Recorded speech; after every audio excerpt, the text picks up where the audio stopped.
नमस्कार दोस्तों, स्वागत है आपका आपके अपने चैनल धार्मिक दर्शन में।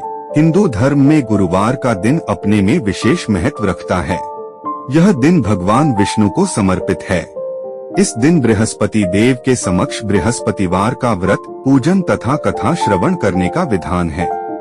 माना जाता है कि जो भी भक्त सच्चे मन से श्रद्धा पूर्वक बृहस्पतिवार के व्रत की कथा पढ़ता या सुनता अथवा सुनाता है, भगवान बृहस्पति उसकी हर मनोकामना पूरी करते हैं।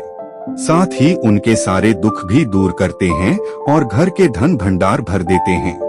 तो चलिए हम श्रवण करते हैं बृहस्पतिवार की कथा। प्रिय भक्तगण, आज आप एक ऐसे कथा का श्रवण करने जा रहे हैं जिसे सुनने मात्र से आपके जीवन में सुख, संपत्ति और धन की वर्षा होगी। साथ ही जीवन में चल रहे दुखों का अंत भी होगा। तो चलिए कथा को प्रारंभ करते हैं। भगवान विष्णु माता लक्ष्मी से कहते हैं कि क्या आपको पता है दुखों का अंत भक्ति में ही क्यों छिपा होता है।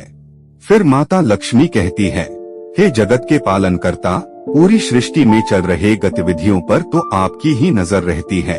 कृपया आप ही बताइए कि दुखों का अंत भक्ति में क्यों छिपा होता है।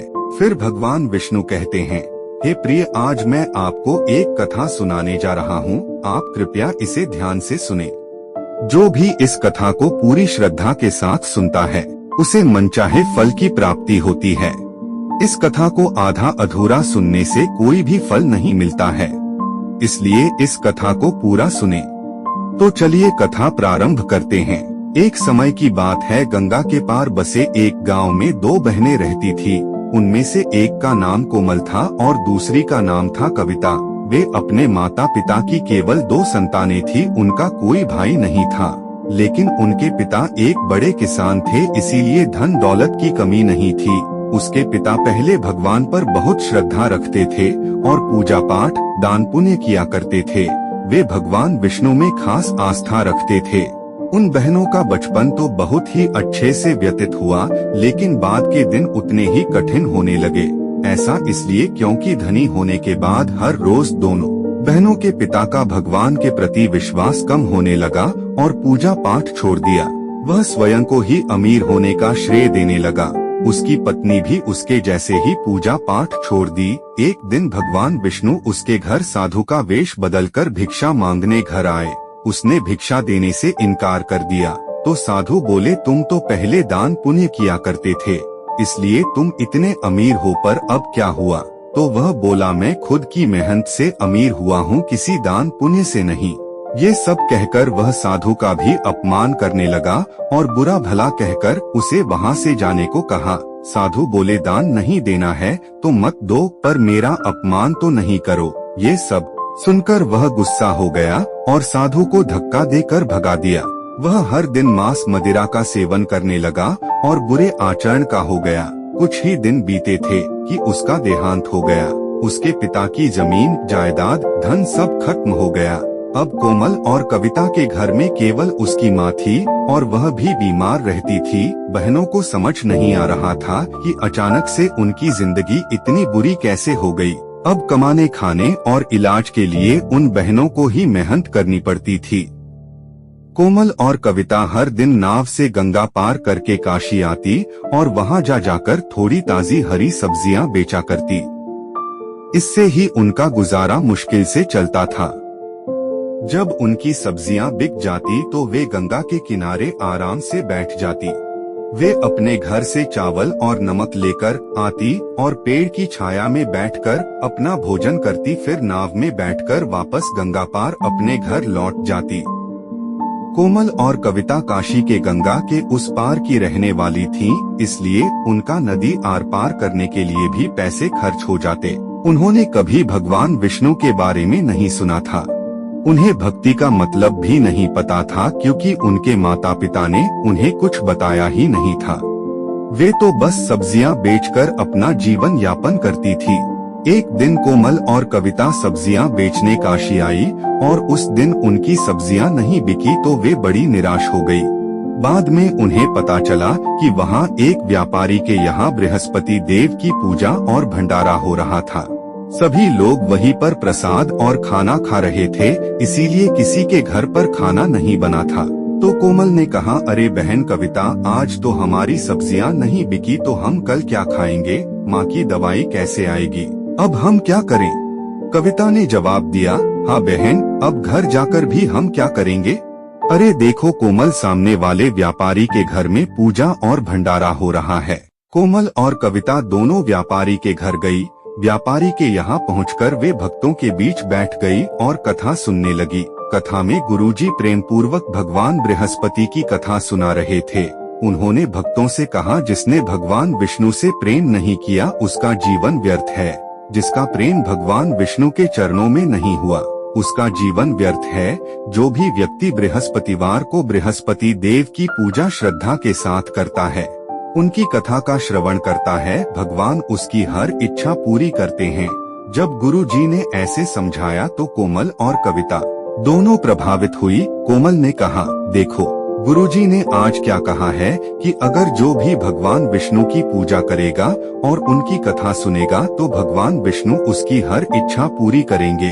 तो उन्होंने भी गुरुजी से बृहस्पति देव की पूजा विधि और कथा को जानना चाहा, पर वे गुरुजी से नहीं मिल सकी। शाम हो चला था, इसलिए उन्हें अब अपने घर भी लौटना था। तो वे गंगा नदी के तट पर आ गई। अब उन्हें इस बात की चिंता हो रही थी कि नदी पार करने के पैसे भी नहीं थे, तो नदी कैसे पार करेंगी?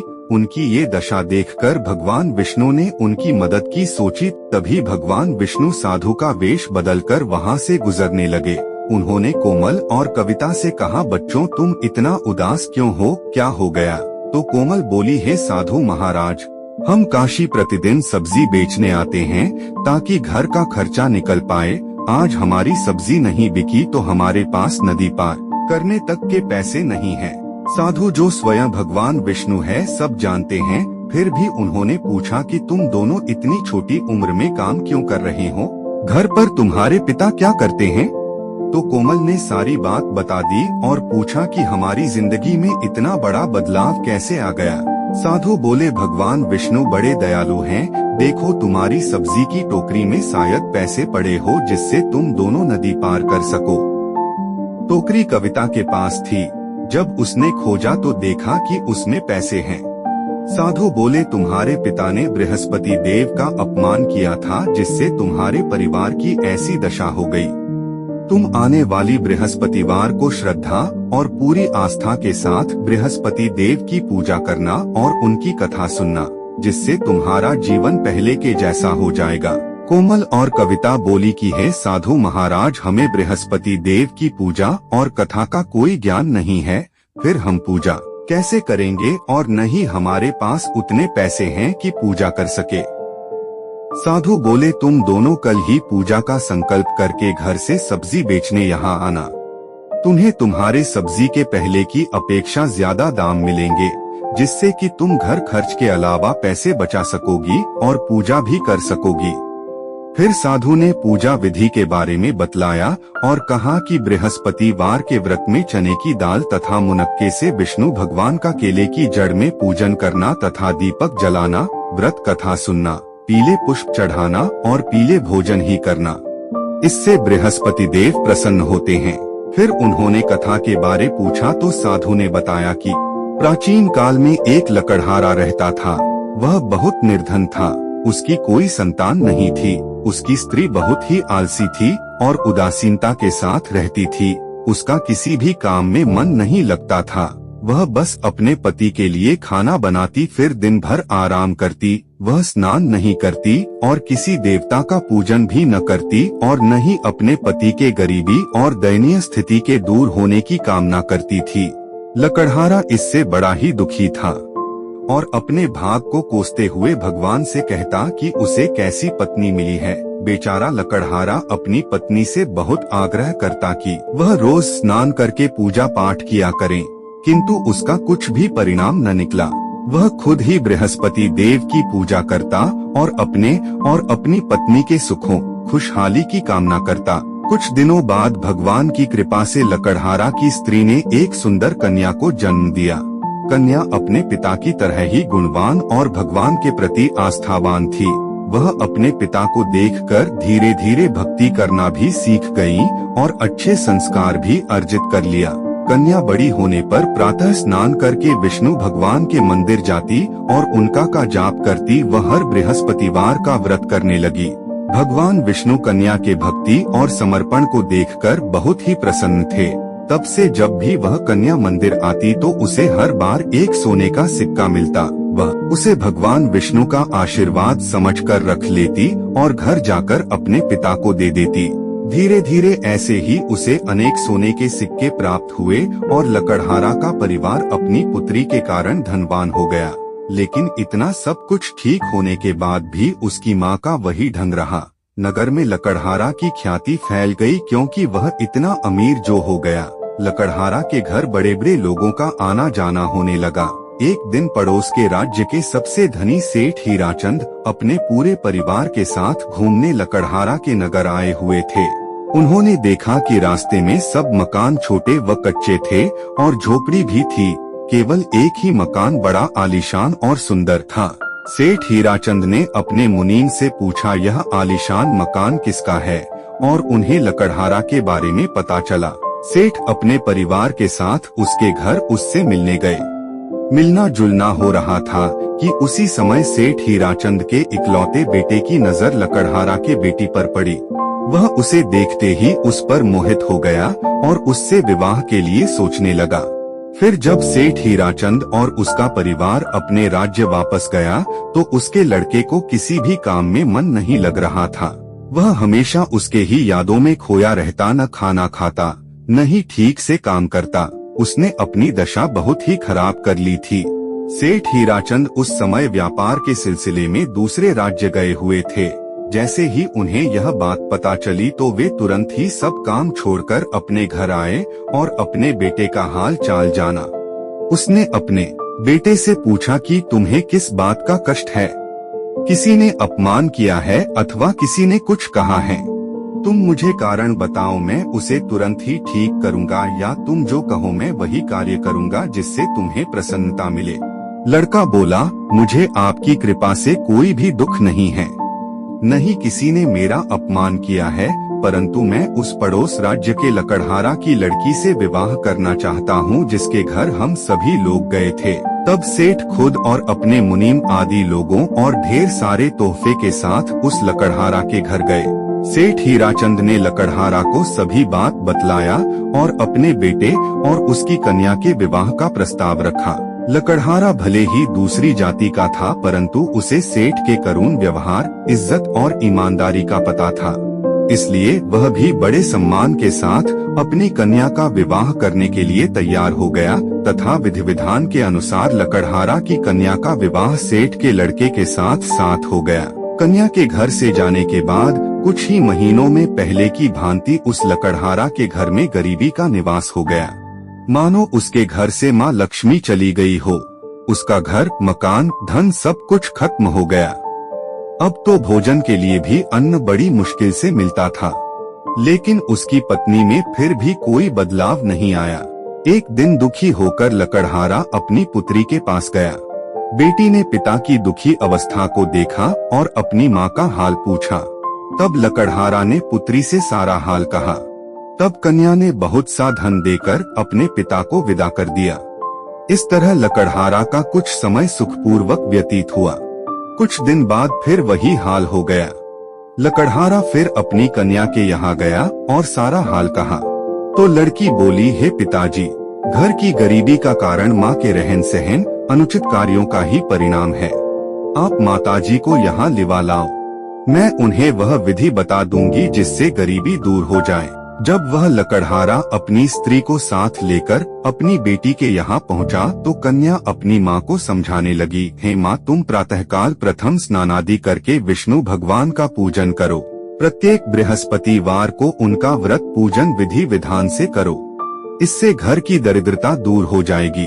परंतु उसकी माँ ने एक भी बात नहीं मानी तथा घर जाकर अगले दिन प्रातःकाल उठकर बिना स्नान पूजा पाठ किए ही रात के बचे भोजन को खा लिया।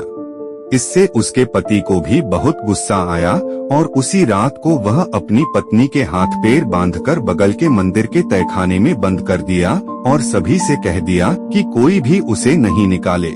प्रातःकाल उसे निकाला तथा स्नानादि आदि करवाया तो मानो चमत्कार ही हो गया।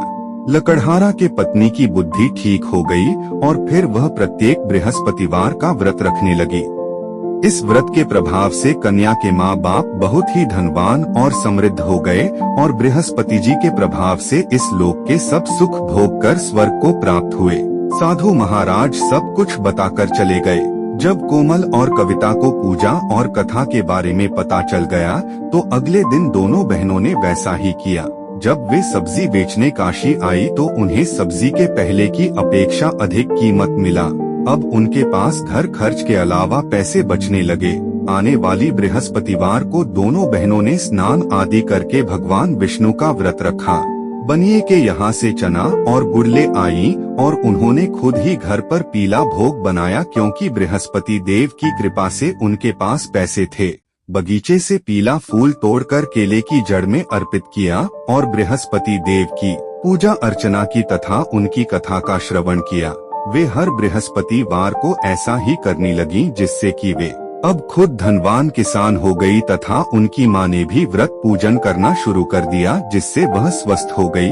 दोनों बहनों का बृहस्पति देव पर आस्था और भी बढ़ने लगी। धीरे धीरे उन्होंने जो भी खोया था बृहस्पति देव की कृपा से प्राप्त कर लिया।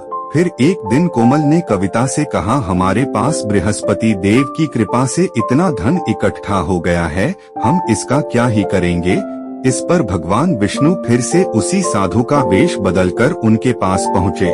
दोनों ने साधु को प्रणाम किया, आदर के साथ सेवा सत्कार किया और अपनी धन इकट्ठा होने पर उसका समाधान पूछा। फिर भगवान विष्णु ने उनका मार्ग प्रशस्त किया और समाधान भी बतलाया।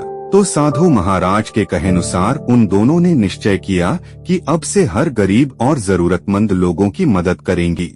उन्होंने गरीबों के यहाँ तथा सार्वजनिक जगहों पर प्यासे के लिए कुएं बनवाए, बेघरों के लिए रहने के आवास का निर्माण कराया, कुंवारी कन्याओं का विवाह कराया और ऐसे ही अनेक शुभ कार्य करने लगी।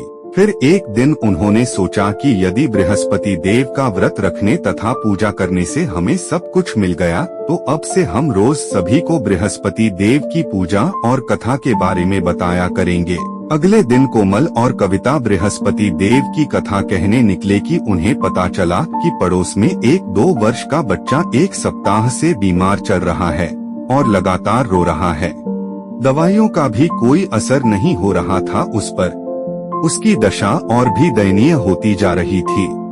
वे दोनों बहनें उनके घर गई और बच्चे के पिता से बोली, बृहस्पति देव बड़े दयालु हैं, आप उनकी कथा सुन लीजिए, सब ठीक हो जाएगा। बच्चे के पिता ने निराश होकर कहा, जब वैद्य की दवाइयाँ कोई असर नहीं कर रही तो हमें आपके कथा सुनने से क्या ही लाभ होगा, और ऐसा कहकर मना कर दिया। तभी बच्चे की माँ ने बोला, तुम कथा कहो, मैं सुनती हूँ। बहनों ने कथा शुरू किया और कथा के आधा होते ही बच्चा चुप हो गया तथा कथा के पूरे होने के पश्चात बच्चे का बुखार एकदम ठीक हो गया। बच्चे के माता पिता यह देखकर एकदम चौंक गए और तब उन्होंने प्रेम से बृहस्पति देव का जयकारा लगाया और उनको मन ही मन प्रणाम किया। अगले दिन जब वह घर से कथा कहने के लिए निकली ही थी कि रास्ते में उन्होंने देखा कि एक परिवार जिसमें एक गर्भवती महिला को अचानक ही समय से पहले सड़क पर ही दर्द उठ गया था। वे दोनों बहनें वहां पहुंची और उस गर्भवती महिला का हाल जाना और पता चला वे जिस वाहन से वह अपने घर जा रही थीं वह खराब हो गया था। उन्होंने कहा, बृहस्पति देव बड़े दयालु हैं, आप मेरी कथा सुन लीजिए, सब ठीक हो जाएगा। तभी औरत की सास ने कहा, यदि मदद ही करना है तो गाड़ी ठीक करने वाले मिस्त्री को बुला लाओ, मेरा बेटा भी उसे ही ढूंढने निकला है। वे वहां से जाने लगी थी कि खुद गर्भवती महिला ने ही उसे रोक लिया और कथा कहने का आग्रह किया। कोमल और कविता ने कथा कहना शुरू किया और कथा के आधा पूरा होने पर उसने दर्द में कमी महसूस किया तथा कथा के पूरा होने पर उसका दर्द पूरी तरह से ठीक हो गया तथा उनकी खराब गाड़ी भी ठीक हो गई। यह सब देखकर सभी एकदम सन्न रह गए और तब उन्हें बृहस्पति देव की महिमा का पता चला। कोमल और कविता ऐसे ही केवल बृहस्पतिवार को नहीं बल्कि रोज उनका पूजन करती और कथा कहती। कुछ दिनों बाद दोनों बहनों का बहुत ही अच्छे घर में विवाह हुआ और वे अपने ससुराल चली गई तथा उनकी माँ भी सारा सुख भोग कर स्वर्ग सिधार गई।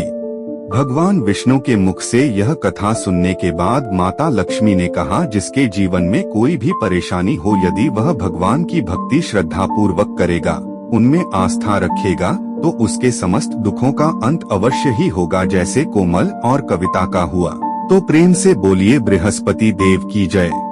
तो दोस्तों, यदि यह वीडियो आपको अच्छी लगी है तो वीडियो को लाइक, कमेंट और शेयर करें, और आप हमारे चैनल में नए हैं तो चैनल को सब्सक्राइब भी जरूर करें, ताकि आप ऐसे ही महत्वपूर्ण जानकारी प्राप्त कर सके। धन्यवाद।